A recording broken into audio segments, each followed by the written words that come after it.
What's up, y'all? This is R3 Rich from High Ground, and this is a new series called Around the Loop. In these videos, we will cover an array of topics like top 10s, list videos, all the things that help you along your collecting journey. If you do end up liking this video, make sure you like and subscribe.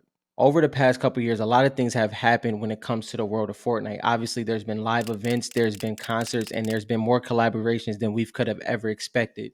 But the most important thing that has happened in recent history is that the Fortnite storyline slash lore has really began to expand, and we have been enjoying every second of it. And that's exactly why High Ground wanted to do a top 10 list of the most important characters in the Fortnite storyline. And this is from a collector's viewpoint. So obviously there's a lot of characters that's not featured on this list because they have not made it into the card market yet. And when they do come out in a future series, we'll definitely make sure we'll update this list. So let's get into it. Now, we do have an honorable mention because this list was not the easiest to make. That honorable mention is Raz. Now, Raz corrupted the Spire artifact, which caused the last reality to invade the island. And these things have to still be built. Raz's story has to still be told. So I couldn't put him any higher just based off of the ones that's on the list. Now, number 10 is one of my personal favorites, and that is Drift. Now, Drift is technically from our reality, so I guess that makes him the homie. But more than anything, Drift has a lot of potential with his storyline. Vi and also Catalyst is connected to his story.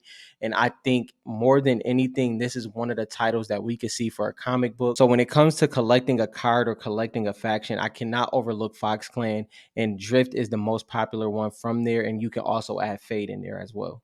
Now, number 9 is one of Dylan's favorite, and that is Chaos Agent. Now, Chaos Agent could possibly make a comeback very soon. Dylan called this one, so I'm gonna have to give him a nod to that. So we'll see how that plays out. But Chaos Agent honestly could, venture up to the top 5, just being along with one of the future top 5s. And obviously, you know who that is, but I won't say his name just yet. Long story short, Chaos Agent could have another major impact into the storyline in the very near future. Number 8, you would probably think that you will only see her in the try hard slash sweat skin category, but Renegade Raider is very important to the storyline, but not in a way that you usually would see. No, you did not see Renegade Raider in an end event, or you did not see her have a talking piece in the beginning of a season. But Renegade Raider was the first character to escape the loop and also make it back to her island, and you can find that info out in 0 Point issue 4. And this is the reason why I had to put her on the list, because I haven't seen her on this type of list at all, and she's very important to the storyline. Number 7 is The Prisoner. And honestly, The Prisoner probably won't be on this list for too long. The more series drop and more characters come into the card market. But for right now, I think he's properly placed. He obviously got a boost from the last issue of Zero War, which was when Ice King and Prisoner was reintroduced into the storyline. Now, The Prisoner really didn't have too much information, but we know he's connected with the Ice King, and they have a lot of lore that's possibly could come back out, or it could probably stop when Zero War ends. But either way, I had to make sure that he was on this list. Number 6 is the Ice King, and the only knock on Ice King and the thing that could probably bring him down is that, once again, same thing with Prisoner. We don't know if this story is going to continue, how much more lore we're going to get from the Ice King. Hopefully we get more, but if his story doesn't continue, the Ice King really did have a major moment, and I think it really helps his collectability. Number 5 is the Scientist, and obviously it's hard ranking the 7 because technically they all go together, but the Scientist has been the most vocal. He's definitely the most level-headed, and he's probably what you would consider the glue to the whole team. Number 4 is one of my personal favorites from the 7, and that is the Visitor. Now, obviously the Visitor brings a lot of nostalgia. This is all the way back to chapter 1 season 4, and that's exactly the reason why he had to be so high.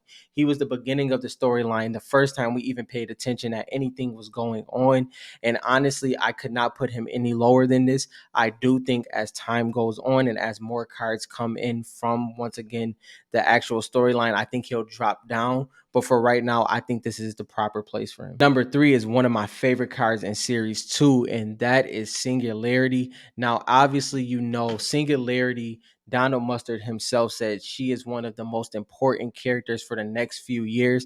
And I hate to break it to you, Singularity is not Paradigm. So she has her own storyline, her own lore that's going to be built, obviously, as time goes on. She is not a hero at this time. She works for the IO, so she's more than likely an antagonist, or that could have changed. Who knows? Maybe she has an arc that makes her a hero. We don't know too much more about Singularity at this time. And that made me even more of a fan of her because there's still a lot of mystery to her. Number two is Paradigm. Now, obviously, we thought Paradigm and Singularity was the same person, but that is not the case.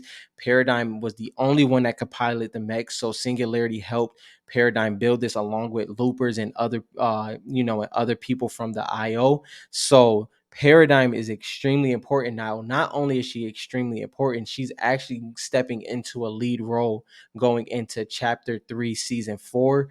Then obviously you can see with this picture up here, but Paradigm is becoming very important, and she's obviously even ranking higher, not only in the storyline, but she's becoming more important to the seven in general. And this is still a card that I have to get into my collection. Last but not least is Midas. Midas is the most intriguing character in all of the Fortnite lore. He has so many characters that's connected to him, so much story to be told. And if you ask me, I think that Midas is going to be the first one that has his own title comic book, and also I think he's going to be the first one that really breaks out the mold. Obviously that can be the seven as well, but I just think there is so much to Midas. I think Midas is going to end up back on the island, back in the story very soon, and I think this time is really going to expand beyond what we could even imagine. So I cannot wait to see more about all of these characters. Obviously, as more characters come into this list will shift continuously, but I actually think that Midas might be safe for a very long time, honestly.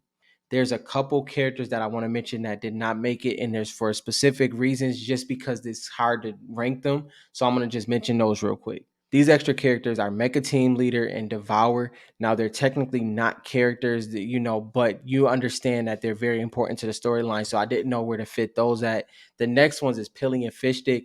Although they're important to the storyline, Fishstick important in the comics, and then Pillion is important when it comes to all the trailers and in the storyline in general. But they're more of the comedic relief, and that's the way I see them. Another one is Bright Bomber. I had to give a nod to Bright Bomber for being the first appearance in the comic books, and also the first one affected by the cube, which we got one of the best skins and iconic skins of all time, which is Dark Bomber. And last but not least is the Foundation. The Foundation has not had a card in the Panini Fortnite series set or Reloaded or anything like that, but he does have a card in the Japanese sticker Koro Koro. So I had to make sure I mentioned that as well, because if the Foundation was in here, it would get really interesting. Either way, I hope you enjoyed this video. Please like and subscribe, and let me know what you think about the list. Let me know what you would add. Let me know what you would take away. Let's converse in the comment section, and we'll see you next time.